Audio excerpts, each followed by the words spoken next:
या पुलाची work order झाली होती 2018 मध्ये. आज 6 वर्ष होऊन गेले तरी या पुलाचं काम पूर्ण झालं नाही. घाईघाईत आज सत्ताधाऱ्यांनी उद्घाटन केलं या पुलाचं सकाळी, आणि उद्घाटन झाल्या इथे बाईकवर 4-5 लोक पडले असं आमच्या निदर्शनास आलं. त्यासाठी आम्ही इथे येऊन बघायला आलो की काय कारणास्तव हे बंद करण्यात आलेलं आहे. आल्यानंतर बघितलं तर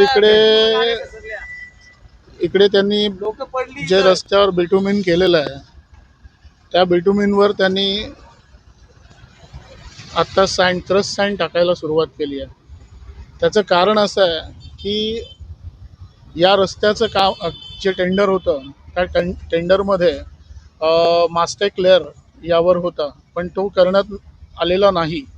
आणि तात्पुरते इथे प्राईम कोट आणि बेस कोट टाकून त्यांनी डांबरी रोड बनवून त्याच्यावर बिटुमिन स्प्रे केला आहे. त्याच्यामुळे तो सरफेस झाला गुळगुळीत. त्यामुळे गाड्या निसडून इकडे सकाळी 2-3 अपघात झालेले आहेत. तर आमची प्रशासनाला हीच मागणी आहे की घाईघाईत उद्घाटन करण्याचं काय कारण? जर उशीर घालवलाच होता, इतके दिवस घालवले होते, अजून 15 दिवस गेले असते आणि त्याच्या पुढचं काम केलं असतं तर बेटर झालं असतं. घाईघाईत उद्घाटन करून तुम्ही पब्लिकला का वेठीस धरताय? आणि या सगळ्या गोष्टीचा impact end of the day जनतेलाच भोगावं लागतं. आज 7-8 वर्ष झाले तुमचं काम झालं नाही. रस्त्याची एक बाजूचाच पूल आत्ता कंप्लीट झाला आहे, तो पण पूर्ण झाला नाही आहे. प्रत्येक गोष्टी त्यांनी राजकारण आणू नये एवढीच फक्त अपेक्षा आहे. जय हिंद, जय महाराष्ट्र.